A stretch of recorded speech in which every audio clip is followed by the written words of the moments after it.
Hello and welcome to Oceanside Arts Live. I'm Eliane Weidauer and I am the current president of Oceanside Cultural Arts Foundation. And with me today is our vice president, Robert Parker. Hello. And our Zoom mistress today is our secretary, Anita Romaine.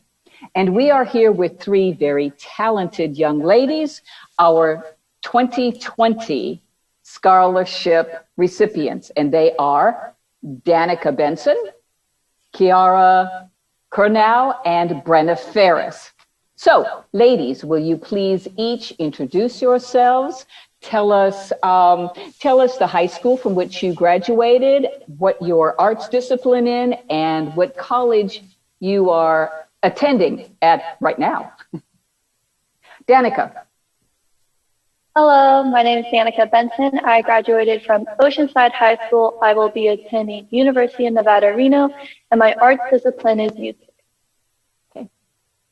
Brenna? Hello, my name is Brenna Farris. I graduated from the Classical Academy High School. My arts discipline is musical theater, and I will be attending Chapman University. Yay.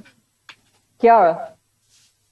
Hi, my name is Chiara Curnow. I just graduated from Walbrook High School, and my arts discipline is dance, and I'm currently at Point Loma Nazarene University. And how are you ladies enjoying the college experience? Is it everything that you had hoped it would be? Any of you? It's definitely amazing. I love it. Good. What about you other two? It's been much different than I thought it would be, especially because of the coronavirus. We've had to do orientation all online, but I've really enjoyed getting to know other people who are in my major and share similar interests to me. Since I'm a theater major, it's been really great to get to know other passionate theater kids. Great. Chiara? I'm currently on campus, so it's a little quiet since there's only a couple kids on here, but I'm really enjoying my classes and connecting well because they have a lot of Zoom activities or fun distance things on campus as well. Great. Robert, you had first question. Sure, I'll ask this one. When I went to school, I had sticker shock when I went to the bookstore for the first time, and I know that there's a lot of expenses, and I was so grateful to have the scholarships. Have you girls earmarked any of this money for any special part of your educational budget? How about Danika? Yes, so I definitely have.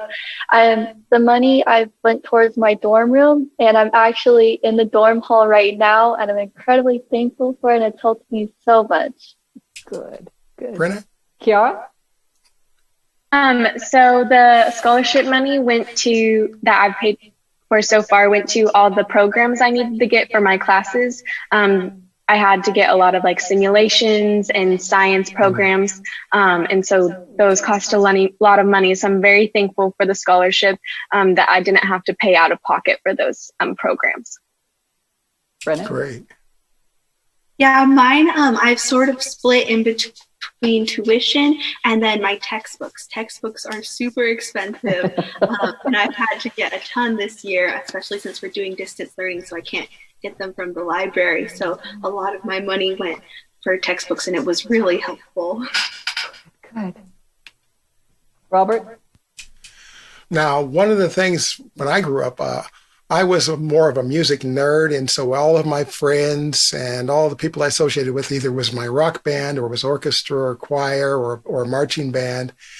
They were my social construct. And in this day of social isolation and distancing that we're having to navigate, how are you staying in touch with your tribe, or do you?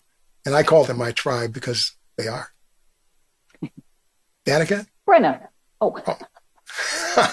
So with mine, I've used this app called GroupMe, and with that I stay connected with all the music minors and majors, music education degrees, but I'm also keeping in touch with my high school buddies with just Instagram group chats. We always send Stephanie pieces guys, look at this piece, and then it's just overall that's how we've all bond together and stay in touch.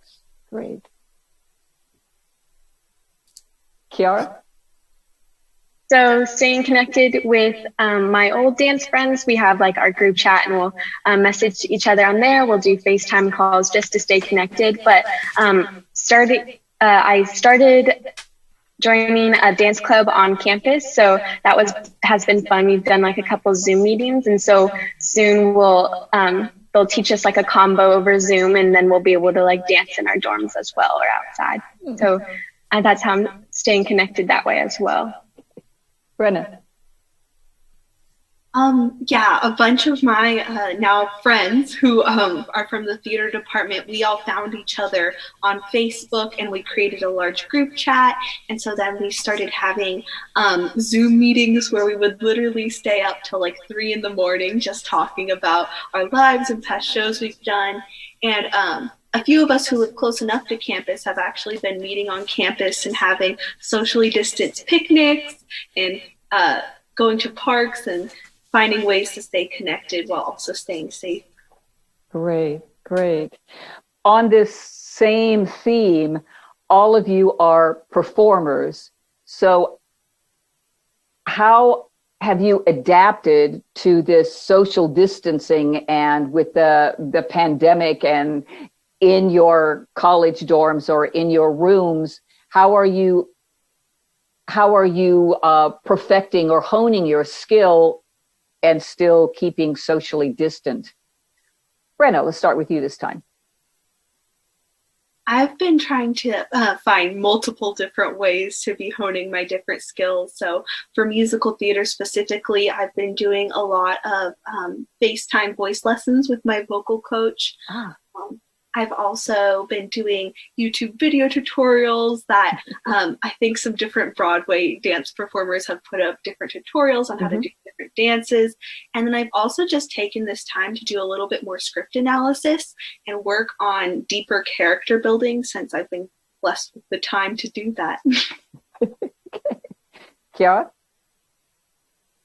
So since I'm a dancer, I'm so used to having an audience and dancing for an audience. So now that there's no one really here to watch me perform, I've been really working on choreographing and dancing for moves that for myself and what feels good and makes me happy when I dance. So versus like how the audience feels. All right. A new focus. Danika, what about you? So it's been really difficult because as I play flute and since I'm in the dorm room, I don't want to interrupt other people while they're having Zoom meetings, but I was fortunate enough I got a practice room, but I only get it Tuesday through Thursday, but I could go like 3 a.m. if I wanted to. So I have it the whole time. But as like a music major, you're usually practicing 3 hours a day, so only having 3 days to do it. On the days I don't have the practice room, I'm usually just listening to the music on repeat just so that I at least have the ear training still good. So then by the time I do practice, I'm like, oh yeah, this is how it's supposed to sound. And all kind of just like matches together. Any of you running out into an empty field to dance or sing or play your musical instrument just to be out and not near anybody? I do have a grass area right outside my dorm, so I have gone out there because my dorm overlooks like the ocean, and so it's really pretty at sunset time to go out there and then just put on some music and dance around to what feels good. Great. Either of the other two? On campus, there's this really pretty lake, and it has like a pretty good decent-sized grassy area. And I actually use that area for marching band practice because the piccolos, it kind of disrupted the play in the dorm room because piccolos are very high pitched. So you just go over there, and that's where I practice it. Brenna, you? I haven't necessarily gotten to practice outside. Where I live, the houses are pretty close together. But I have found some nice hiking trails where I've gone to read plays and do character study. I found that sort of opens up my brain and sparks my creativity. Great. Robert, anything more you wanted to ask these ladies? Well, sure. The one question that I ask myself, I'll ask you.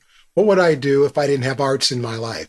What would I do? How would my life be? How would I would, yeah, exactly. But But I always do this. I say, well, what would I have been? Maybe would I have been a doctor? Would I have been this? Would I have been that? Maybe.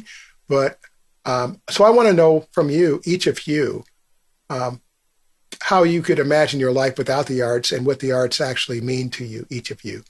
How about Danika first? So without the arts, I really don't know how I would be today, because before band, I was very kept to myself, never really went on my way for things. Like in group projects, I would kind of just like, oh, okay, yeah, I'll do this. But due to the arts, it's really pushed me to be the best I can be, not to be shy, be confident, be the leader who I am today. It's really helped me overall. And if it wasn't for music, I'd probably be a teacher, to be honest. Which is a great profession. Yeah. Brenna? I'm sort of similar to Danika in I really don't know where I would be without the arts. I really discovered musical theater when I was in middle school, and that's when I was the most insecure and the most shy. And it really, performing built up my confidence to go make new friends, meet new people, ask questions when I needed to. And it also taught me the importance of teamwork. Before I discovered the arts, I was sort of a lone player. And when you collaborate and everybody has to put in their own part to create a show, the arts really did teach me the importance of teamwork. Great. Chiara? I don't know what I would do without dance. I've been dancing for 11 years, and it's just brought so many opportunities that don't even relate to dancing, that I've built up confidence from performing. And then also as well, like in school, I feel that with that confidence, I'm not afraid to go try a new activity or ask a question and that type of thing. So dance has brought a lot of opportunities that I don't know where my life would have been without it. There's a certain irony here that all of us had this very singular, closed in, very shy persona, and we are all performers. Really, it is. You're right.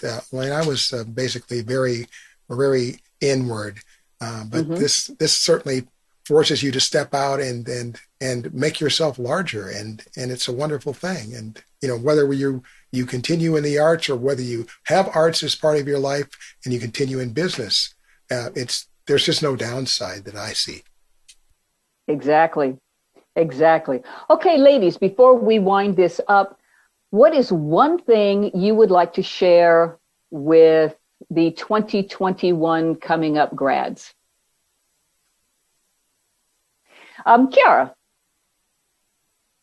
I would say, since this is a crazy time, that there's so much unknown, that just to enjoy your art and your passion and just go with the flow, even if you're on Zoom dancing or doing something out of the ordinary, just to go with it, because the senior year is going to pass by real fast. So might as well take every moment, even if it is unknown.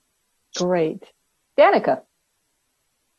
So I agree with Chiara, like take every moment you can, like have fun, but still focus on your studies. Now this is a hard time, but still do everything to the best that you can. Take one thing one at a time and don't stress yourself out too much. Brenna. I would say just try your hardest if you are an artist to stay engaged with the arts. I know right now it's really difficult because of all the different restrictions that we have, but there are ways like Zoom and like social distancing with masks to work through it. So find a way to stay engaged with your art and keep growing as an artist. Great. Any last words, Robert? Oh, I just want you all to have a wonderful career, a wonderful life, and thank you so much for choosing the arts. Go team. And thank you very much for joining us, and we'll see you on Oceanside Arts Alive next time. Okay, we're done.